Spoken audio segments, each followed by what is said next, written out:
નમસ્કાર વિદ્યાર્થી મિત્રો, ગુડ મોર્નિંગ. આપણે લાસ્ટમાં શ્રેણિકના દાખલાઓ જોયા હતા. સ્વાધ્યાયના મેં તમને એક્ઝામ્પલ પણ સ્વાધ્યાયનો એક બે દાખલાઓ પણ તમને આપેલા છે, બરાબર. કાલે આપણે શું જોઈએ થોડુંક રિવાઇઝ કરી જઈએ. કાલે આપણે શ્રેણિક એટલે શું સૌથી પહેલાં લેક્ચરમાં આપણે જોયેલું છે. પછી શ્રેણિકની કક્ષા કઈ છે અને કેવી રીતે શોધાય એ પણ આપણે જોઈ લીધું. અને શ્રેણિકોના ઘટક અને સભ્ય કોને કહેવા, બરાબર. ઘટકનું સ્થાન એટલે કે જે સભ્ય આપેલા છે, શ્રેણિકના ઘટકો આપેલા છે, એનું સ્થાન મારે શોધવું હોય અથવા એ ઘટક છે એ કેટલામો છે અને કયો છે એ શોધવું હોય. આપણે છેલ્લા બે લેક્ચરમાં એની ચર્ચા કરી, બરાબર. અને હવે આપણે જોશું આગળ કે શ્રેણિકોના પ્રકાર.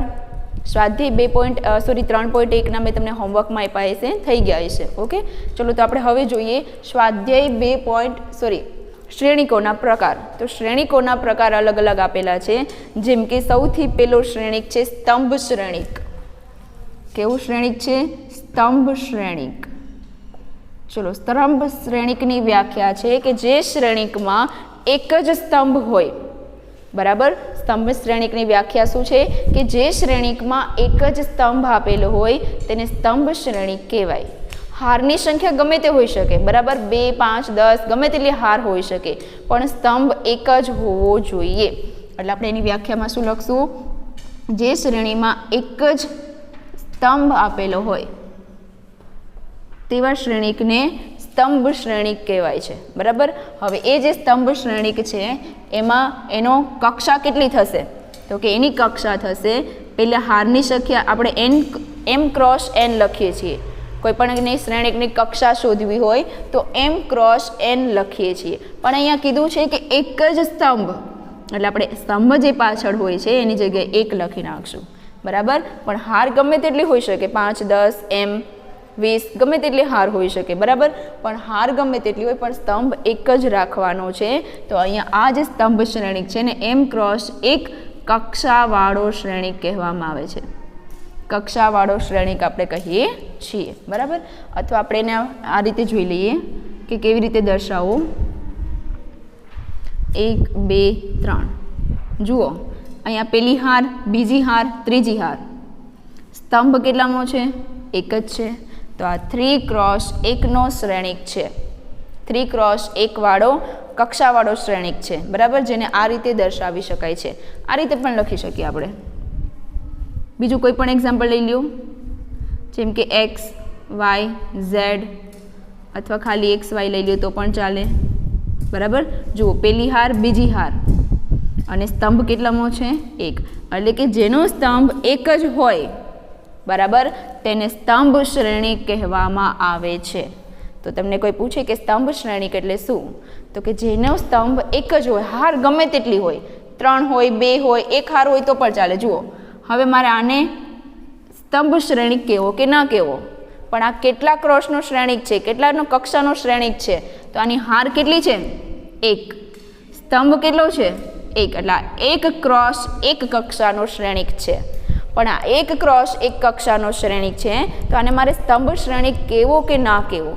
આ સ્તંભ શ્રેણિક છે, કારણ કે એની સ્તંભની સંખ્યા 1 છે. હારની સંખ્યા 1 હોય તો પણ ચાલે, 2 હોય તો પણ ચાલે, અને 3 હોય તો પણ ચાલે, અને m હોય તો પણ ચાલે. પણ સ્તંભની સંખ્યા ફિક્સ છે કે 1 જ હોવી જોઈએ, બરાબર. તો આ આપણે સ્તંભ શ્રેણિકના ઉદાહરણ અને આપણે એની કક્ષા અને એક જ સ્તંભ હોય એની વ્યાખ્યા, બરાબર. ચલો, બીજો પ્રકાર છે એનો હાર શ્રેણિક. શું કહીશું આપણે એને? હાર શ્રેણિક. જો સ્તંભ શ્રેણિક હતું તો આપણે એક જ સ્તંભ હોય તેને સ્તંભ શ્રેણિક કહેવાય. તેવી રીતે હાર શ્રેણિક છે તો જે શ્રેણિકમાં એક જ હાર હોય તેને હાર શ્રેણિક કહેવાય, બરાબર. આપણે એની વ્યાખ્યા શું લખશું? એક જ હાર હોય તેવા શ્રેણિકને આપણે શું કહીશું? હાર શ્રેણિક કહીશું. તેની કક્ષા કેટલી થશે? તો કક્ષા ઓલરેડી m ક્રોસ nની કક્ષા હોય, પણ હાર એટલે કે પહેલી આપણે હાર દર્શાવે છે ને બીજું સ્તંભ દર્શાવે, તો હારની સંખ્યા 1 જ હોય, એટલે કે 1 ક્રોસ n હોય, તો આવા કક્ષાવાળો શ્રેણિક છે જેને આપણે હાર શ્રેણિક કહીશું, બરાબર. સ્તંભ ગમે તેટલા હોય, 5, 10, 2, 3, 11, 20 n ગમે તેટલા સ્તંભની સંખ્યા હોય, પણ હારની સંખ્યા 1 જ હોવી જોઈએ. તો આપણે 1 ક્રોસ n કક્ષાવાળો જે શ્રેણિક હોય એને આપણે હાર શ્રેણિક કહીશું. ચલો કઈ રીતે દર્શાવાય એને જોઈ લઈએ. 1 આ 2 એક જ હાર હોવી જોઈએ. જુઓ હાર એક જ છે, સ્તંભ કેટલા છે? 2 સ્તંભ છે. તો આને હું શું લખીશ?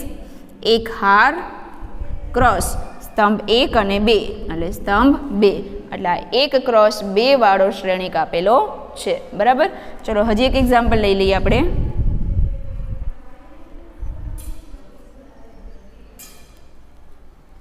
ચલો જુઓ અહીંયા આ હાર શ્રેણિક છે કે નહીં જોઈ લઈએ.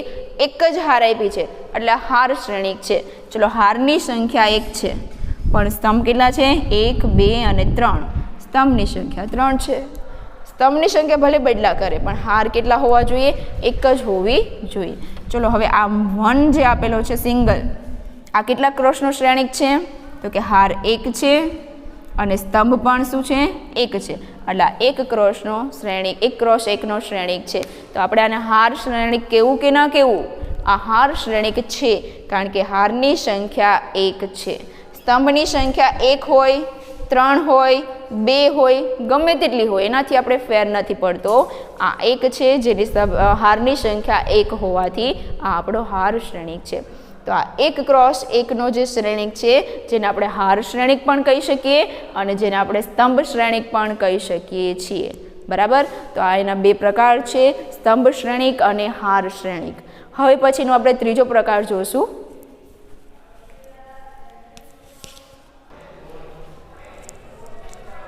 ચલો હવે પછીનો ત્રીજો પ્રકાર જોશું, ચોરસ શ્રેણિક.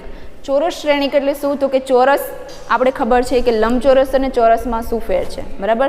લંબચોરસ એટલે જેની પહોળાઈ અને લંબાઈ અલગ અલગ હોય તેને આપણે લંબચોરસ કહીશું. પણ ચોરસ એટલે શું? જેની પહોળાઈ અને લંબાઈ બંને એક જ હોય તેને આપણે ચોરસ કહીએ. તો શ્રેણિકમાં પણ એવું કંઈક છે. શ્રેણિક એટલે શું? તો કે શ્રેણિક એટલે આપણે એમાં સ્તંભ અને હારની સંખ્યા આવે. આ પ્રકારો છે આપણે હાર અને સ્તંભની સંખ્યા પરથી જ નક્કી કરવાના છે કે એક હાર હોય, એક જ હાર હોય જેમાં તેને આપણે હાર શ્રેણિક કહીશું, એક જ સ્તંભ હોય તેને આપણે સ્તંભ શ્રેણિક કહીશું. પણ અહીંયા આપણે શું જોવાનું છે? ચોરસ શ્રેણિક. એટલે કે મારે ચોરસ શ્રેણિક આવો બનાવવો છે. પણ એમાં તમને શું લાગે કે શું હોવું જોઈએ? તો કે જેટલી હાર હોય ને એટલા સ્તંભ હું લઉં તો જ ચોરસ બને. હવે તમે જુઓ, હું 2 હાર લઉં છું પણ હું 3 સ્તંભ લઉં તો આ ચોરસ બન્યા, આ લંબચોરસ બની ગયું. બરાબર. કારણ કે 2 હાર એની સામે 3 સ્તંભ છે એટલે લંબચોરસ બની ગયું. હવે હું સ્તંભ વધારતી જઈશ તો જુઓ આ લંબચોરસની આકૃતિ થઈ ગઈ. ઓકે. એટલે ચોરસ બનાવવું હોય તો હંમેશા યાદ રાખવાનું કે જેટલી હાર હશે એટલા જ સ્તંભ હોય તો જ એને ચોરસ શ્રેણિક કહી શકાય. એટલે અહીંયા શું લખશું આપણે એની વ્યાખ્યામાં કે જે શ્રેણિકમાં હાર અને સ્તંભની સંખ્યા, હાર અને સ્તંભની સંખ્યા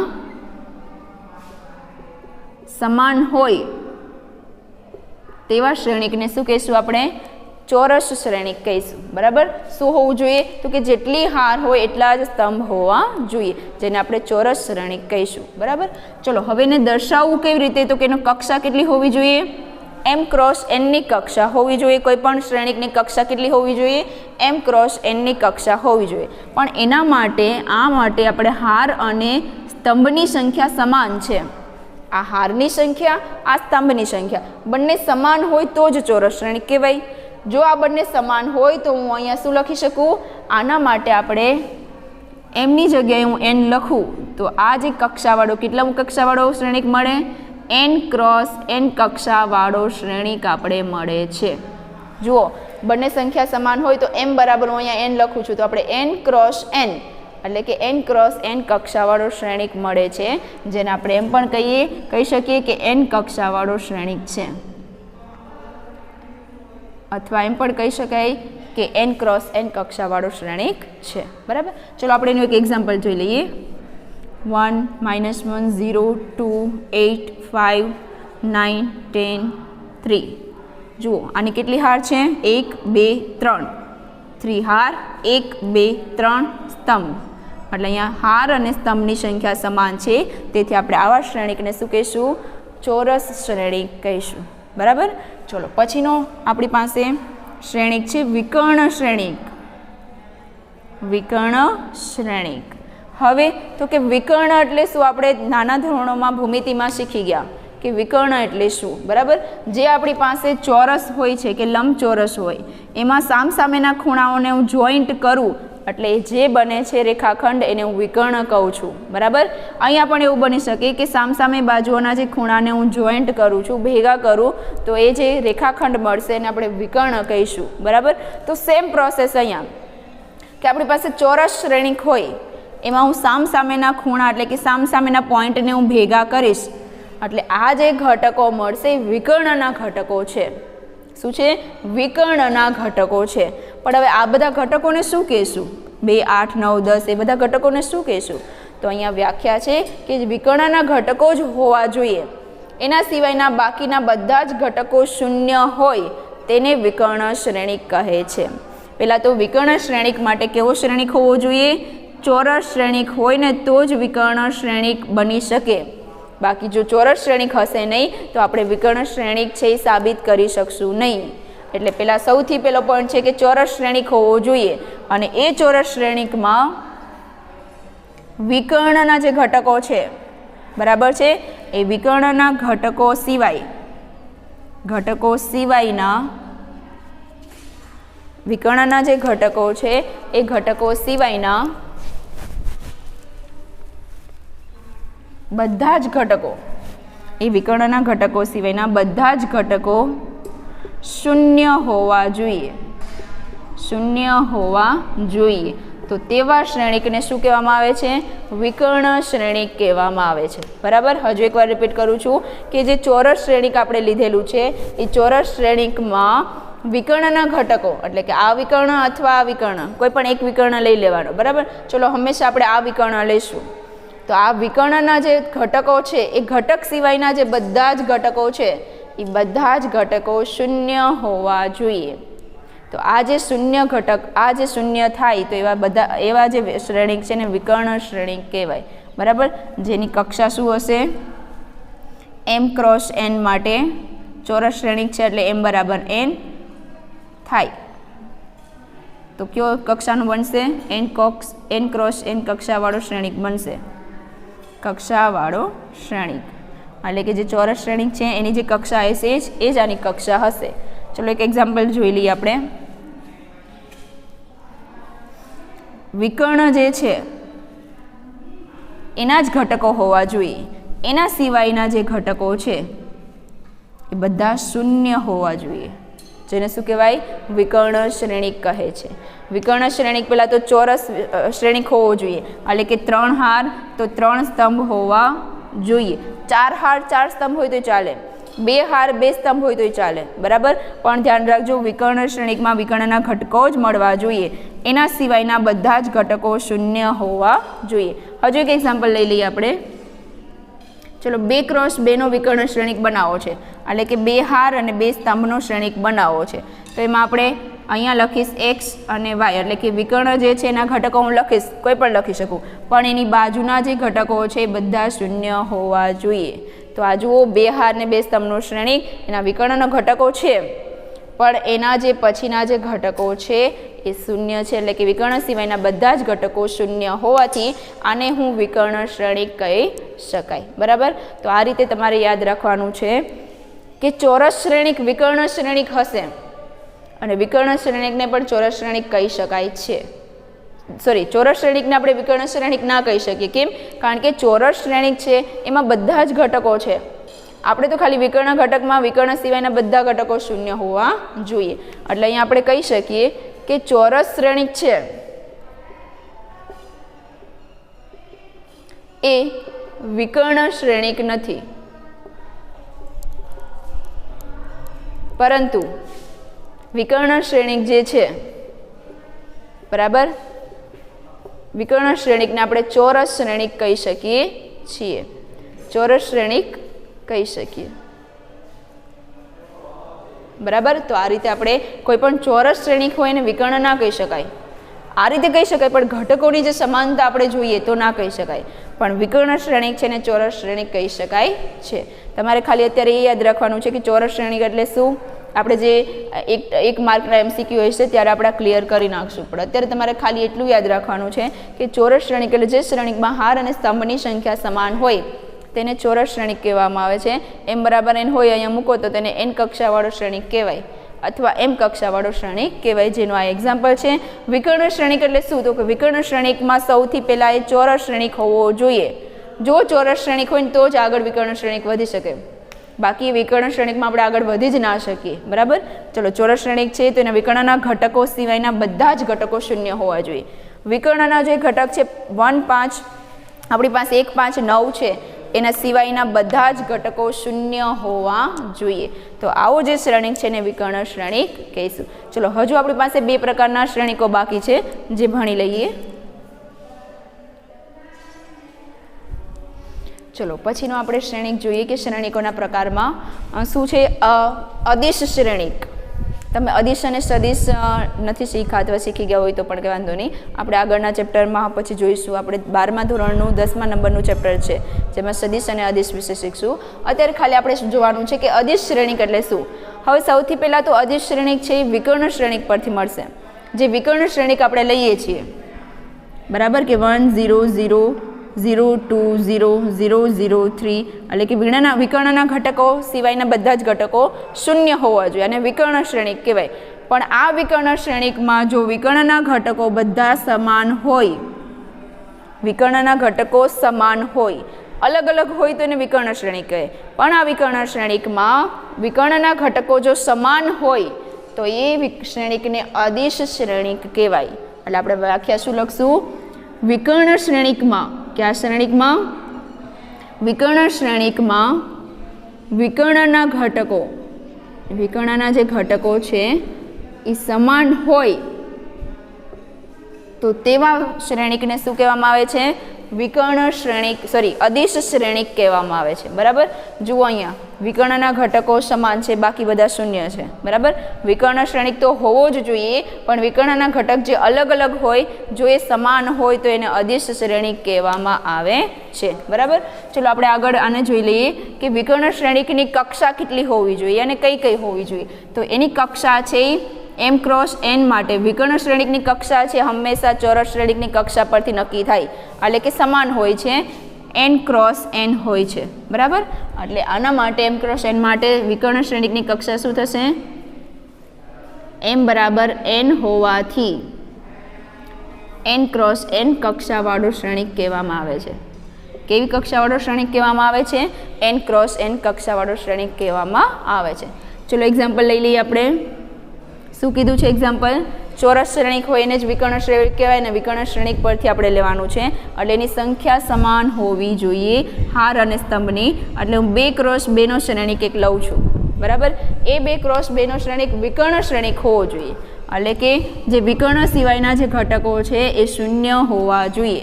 એટલે કે 2 હાર અને 2 જે સ્તંભ હોય એમાં વિકર્ણ સિવાયના ઘટકો મેં શૂન્ય મૂકી દીધા છે.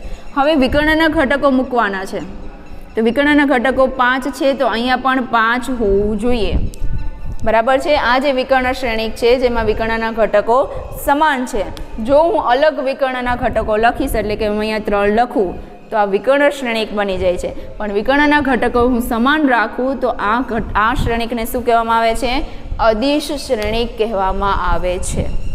બરાબર, ચલો તો અદિશ શ્રેણિકમાં શું યાદ રાખવાનું છે તમારે? એક પ્રકારનો વિકર્ણ શ્રેણિક જ છે અદિશ શ્રેણિક, પણ અદિશ શ્રેણિકના વિકર્ણના ઘટકો કેવા હોવા જોઈએ?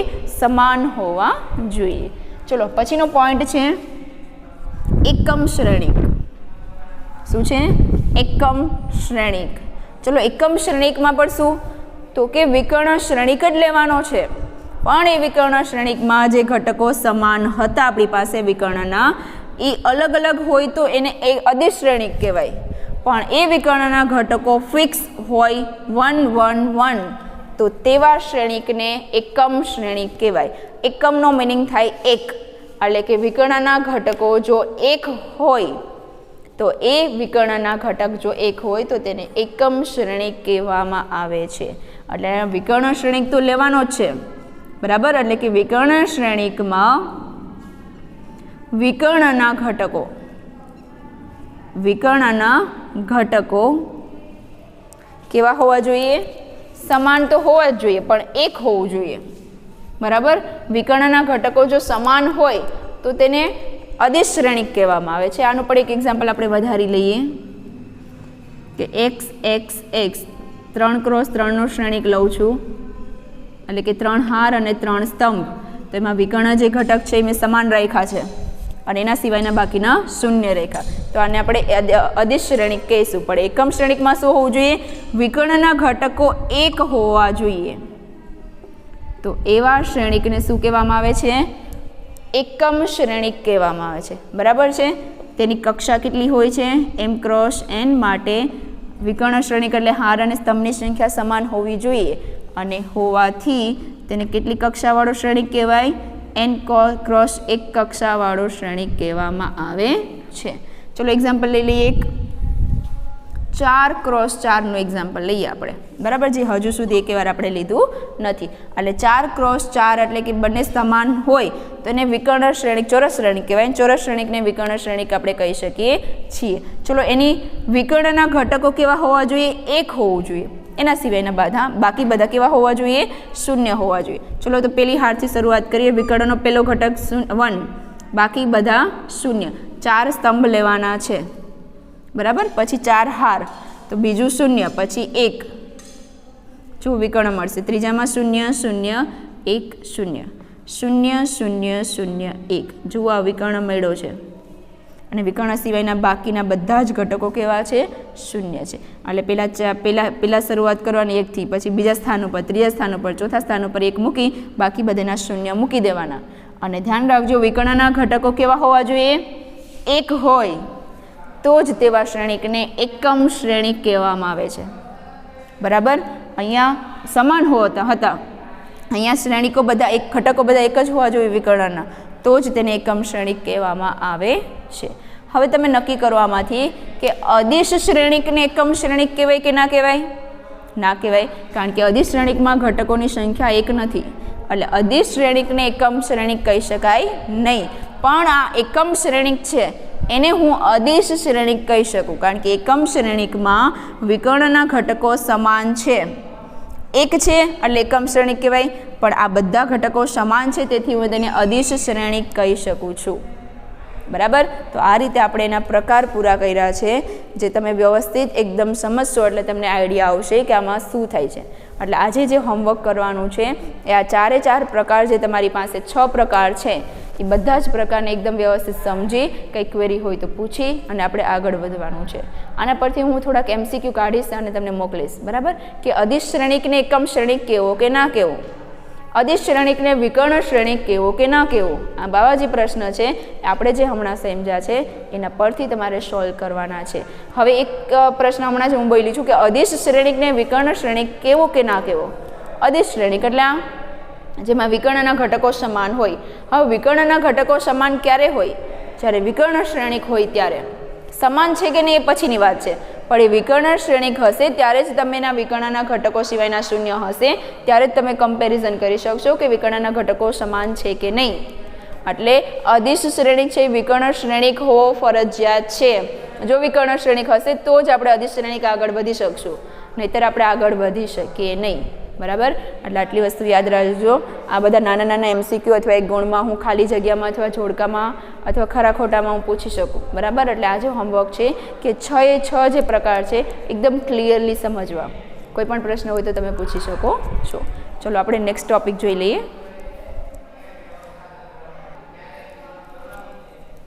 જો એકમ શ્રેણિકને આપણે શેના વડે દર્શાવીએ એક વસ્તુ જોઈ લઈએ કે એકમ શ્રેણિકને તમે I વડે દર્શાવો છો. એકમ શ્રેણિક એટલે એકમ, એના વિકર્ણના ઘટકો એક હોવા જોઈએ. બરાબર, જેને આપણે I વડે દર્શાવીએ છીએ. અહીંયા 4x4નો શ્રેણિક છે જેને આપણે I4 વડે દર્શાવીએ છીએ. ધારો કે 2x2 ક્રોસનો શ્રેણિક હોય તો તેને આપણે I2 વડે દર્શાવી શકીએ. બરાબર, એટલે કે આપણે શ્રેણિક એકમ જે શ્રેણિક છે જેને આપણે I વડે દર્શાવી શકીએ છીએ. ચલો હજુ એક પ્રકાર બાકી છે જેને આપણે જોડે જોડે જોઈ લઈએ. શૂન્ય શ્રેણિક. કેવું શ્રેણિક? શૂન્ય શ્રેણિક. શૂન્ય શ્રેણિક એટલે શું? તો કે જે શ્રેણિકના બધા જ ઘટકો શૂન્ય હોય તેને આપણે શૂન્ય શ્રેણિક કહી શકીએ છીએ. બરાબર, જે શ્રેણિકના બધા જ ઘટકો, આપણે વ્યાખ્યામાં શું લખશું? જે શ્રેણિકના બધા જ ઘટકો શૂન્ય હોય તેને શું કહીશું?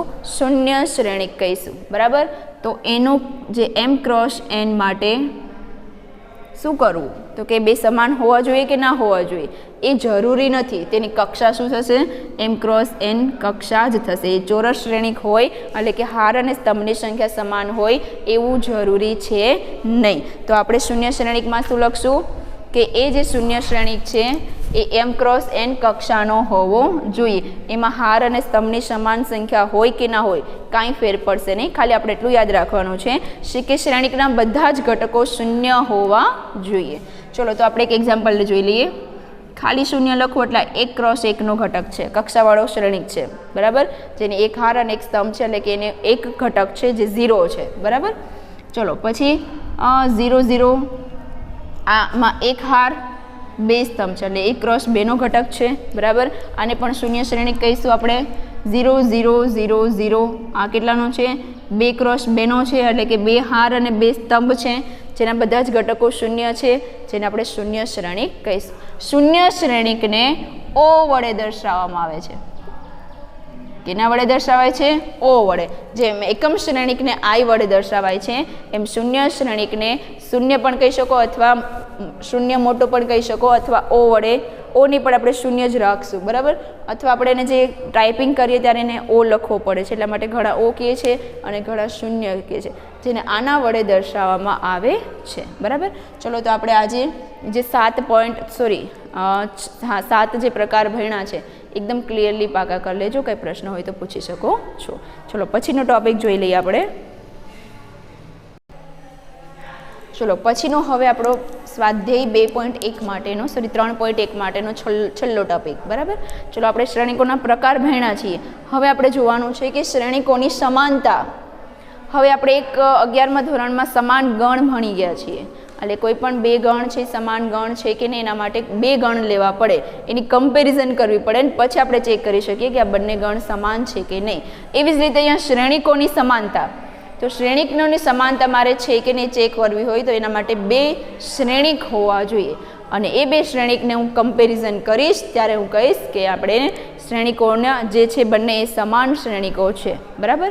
ચલો તેના માટે હું ધારો કે હું એ ગણ લઉં છું જેને આપણે ઘટકો અંદર AI જે પ્રકારના હોય જેની કક્ષા MN હોય છે બરાબર. પછી હું બી ગણ લઉં છું જેના ઘટકો ધારો કે BI જે હોય છે અને એની કક્ષા M ક્રોસ N હોય બરાબર. હવે આ બંને શ્રેણિકોમાં આપણે કમ્પેરિઝન કરવાની છે અને જોવાનું છે કે સમાન છે કે નહીં. તો એના માટેનો સૌથી પહેલો પોઈન્ટ, પહેલાં તો બંને શ્રેણિકોની કક્ષા સમાન હોવી જોઈએ. કક્ષા સમાન હશે તો જ આપણે કમ્પેરિઝન કરી શકશું. હવે મારી પાસે એક 2 ક્રોસ 1નો શ્રેણિક છે અને એક 1 ક્રોસ 2નો શ્રેણિક છે. હવે આમાં 2 હાર છે, આમાં 1 હાર છે તો હું હારની હાર સાથે કેવી રીતે કમ્પેરિઝન કરી શકીશ બરાબર. એ કરી શકાય નહીં.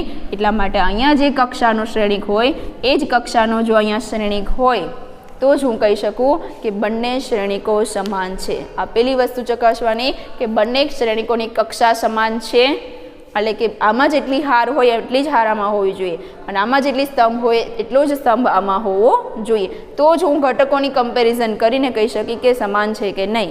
ઓકે. ચલો બીજો પોઈન્ટ છે કે શ્રેણિક એના બધા જ ઘટકો શ્રેણિક બીમાં હોવા જોઈએ એટલે કે સમાન હોવા જોઈએ અને બી શ્રેણિકના બધા જ ઘટકો શ્રેણિક એમાં હોવા જોઈએ. એટલે અહીંયા હું શું લખી શકું, શ્રેણિક A અને B ના બધા જ ઘટકો સમાન હોવા જોઈએ એટલે કે સરખા હોવા જોઈએ બરાબર. આ બે પોઈન્ટ ધ્યાનમાં રાખી અને તમે ચેક કરી શકો છો કે આ બે સમાન શ્રેણિક છે કે નહીં બરાબર. પેલું તો કે એની કક્ષા સમાન હોવી જોઈએ અને બીજું કે A અને B ના બધા જ ઘટકો સમાન હોવા જોઈએ. ચલો એક એક્ઝામ્પલ લઈ લઈએ. આ A શ્રેણિક છે 0 2 4 3. આપણી પાસે B શ્રેણિક છે 1 2 3. ચલો આના મારે ઘટકોની સરખામણી કરવી છે તો ચલો બે હાર, તો આ બે હારને હું આની સાથે સરખામણી કરી પણ આ ત્રીજી હાર અહીંયા છે ને અહીંયા તો ત્રીજી હાર છે જ નહીં તો હું શું સરખામણી કરીશ. અહીંયા 2 હાર છે, અહીંયા 3 હાર છે તો આની સરખામણી થશે આ સમાન શ્રેણિક કહેવાશે નહીં. કેમ? કારણ કે હાર સમાન હશે તો જ સરખામણી આગળ વધશે, સ્તંભ સમાન હશે તો જ સરખામણી આગળ હશે. એટલે સૌથી પહેલાં કે કક્ષા સમાન હોવી જોઈએ. ચલો હું કક્ષા સમાન કરી નાખું છું કે આમાં 2 હાર ને 2 સ્તંભ છે, તો અહીંયા પણ હું 2 હાર અને 2 સ્તંભ કરી નાખું છું. એટલે કે આ 2 ક્રોસ 2 નો શ્રેણિક છે, તો આને પણ હું 2 ક્રોસ 2 નો શ્રેણિક બનાવી દઉં છું. એટલે કે બંનેની કક્ષા સમાન હોવી જોઈએ. પછી 2 ક્રોસ 3 ની કક્ષા હોય તો ચાલે, કે અહીંયા 2 ક્રોસ 3 છે તો અહીંયા 2 ક્રોસ 3 છે, તો આ કક્ષા હોય તો ચાલે, પણ બંનેની હાર અને બંનેના સ્તંભની સંખ્યા સમાન હોવી જોઈએ. જો સમાન હશે તો જ હું આગળ વધી શકીશ. ચલો અહીંયા 2 ક્રોસ 2 નો શ્રેણિક છે, અહીંયા પણ 2 ક્રોસ 2 નો શ્રેણિક છે, તો ચલો પેલી કન્ડિશન આપણી રાઈટ. હવે બીજી, શ્રેણિક એ અને બીના બધા જ ઘટકો સમાન હોવા જોઈએ. ચલો ચેક કરીએ. 0 તો અહીંયા 1 છે, પહેલા ઘટક સાથે પહેલો, બીજા ઘટક સાથે બીજો, ત્રીજા સાથે ત્રીજો અને ચોથા સાથે ચોથો. અહીંયા 0 છે તો અહીંયા હું બીજે ક્યાંય 0 નહીં ગોતવા જઈશ, હું અહીંયા જ ગોતીશ કે ત્યાં 0 છે કે નહીં. પણ અહીંયા 0 છે, અહીંયા 1 છે. ચલો અહીંયાથી જ કેન્સલ, કે બધા જ ઘટકો સમાન નથી, પેલો જ ઘટક સમાન નથી, તો આગળ તો જોવાનું જ ના રહ્યું. બરાબર? તો ઘટક સમાન ન હોવાથી આ સમાન શ્રેણિક નથી. પણ ચલો હું ઘટક સમાન કરું છું કે આ 0 તો આ 0, આ 2 તો આને પણ હું 2 બનાવી દઉં છું, આ 4 તો આને પણ હું 4 બનાવી દઉં છું, આ 3 તો આ 3. બરાબર? જુઓ બધા જ ઘટકો સમાન છે એના સ્થાને. બરાબર? અહીંયા 0 છે તો અહીંયા 0 હું ચેક ના કરી શકું, 0 એના સ્થાને જ ચેક કરવાનું, પેલી હાર અને પેલું સ્તંભ. બરાબર? તો આ રીતે તમે કક્ષા સમાન હોય અને બધા જ ઘટકો સમાન હોય તો હું કહી શકું કે શ્રેણિક એ અને બી સમાન શ્રેણિક છે. સમાન શ્રેણિકને શેના વડે દર્શાવાય? બરાબરની નિશાની વડે દર્શાવાય છે. બરાબર? ચલો એક એક્ઝામ્પલ હજુ લઈ લઈએ. ધારો કે એ શ્રેણિક મારી પાસે છે 1 2 3 8 અને બી શ્રેણિક છે 1 2 3 x. જો આ બંને શ્રેણિક સમાન હોય તો x બરાબરની કિંમત શોધો. બરાબર? એટલે કે પહેલાં ચેક કરવાનું કે આ બંને શ્રેણિક સમાન હોય તો આગળ વધવાનું છે. ચલો હું પહેલાં ચેક કરીશ. તો આ એ શ્રેણિક છે કેટલા ક્રોસનો છે? 2 ક્રોસ 2 નો મેં નાનો લીધો છે, તમે મોટો પણ લઈ શકો. બરાબર? ચલો 2 ક્રોસ 2 નો આ શ્રેણિક કેટલાનો છે? 2 ક્રોસ 2 નો. તો ચલો પેલું સ્ટેપ, બંનેની કક્ષા સમાન હોવી જોઈએ છે. હા. બીજું સ્ટેપ, બધા સભ્યો સમાન હોવા જોઈએ. તો 1 1 2 2 3 3 8 અને અહીંયા x છે. તો આ સમાન અહીંયા આપેલું છે કે આ બંને સમાન છે, તો x ની કિંમત શોધો. એટલે હું ધારી લઉં કે આ બંને સમાન છે, તો x બરાબર મને શું મળશે? 8. કેમ x બરાબર 8 લેખા? કારણ કે સમાન હશે. જુઓ, 1 ના સ્થાને 1 છે, 2 ના સ્થાને 2, 3 ના સ્થાને 3. જો આ સમાન હોય તો અહીંયા 8 છે, તો અહીંયા પણ 8 જ હશે. તો x બરાબર જો હું 8 લઉં તો આ બંને ગણ સમાન બની શકે છે. તો આ રીતે તમે દાખલા કરી શકો છો. બરાબર? સમાન ગણ એટલે આટલું જ ખાલી યાદ રાખવાનું છે કે કક્ષા સમાન હોવી જોઈએ, બધા ઘટકો સમાન હોવા જોઈએ. બસ આ આટલા ટોપિક છે, એના પરથી આપણે એક્ઝામ્પલ અને સ્વાધ્યાય જે 3.1 આપણે જે બાકી રાખ્યું છું એ પૂરું કરવાનું છે. બરાબર? પણ અત્યારે તમારે ખાલી શ્રેણિકોની સમાનતા જે છે એના વિશે કંઈ પ્રશ્ન હોય તો પૂછી શકો છો, અને 2 પોઈન્ટ યાદ રાખવાના છે. એના પરથી તમે કહી શકો કે a બરાબર b છે, જો આ 2 શરતોનું પાલન થાય તો. બરાબર? ચલો આગળ જોઈએ.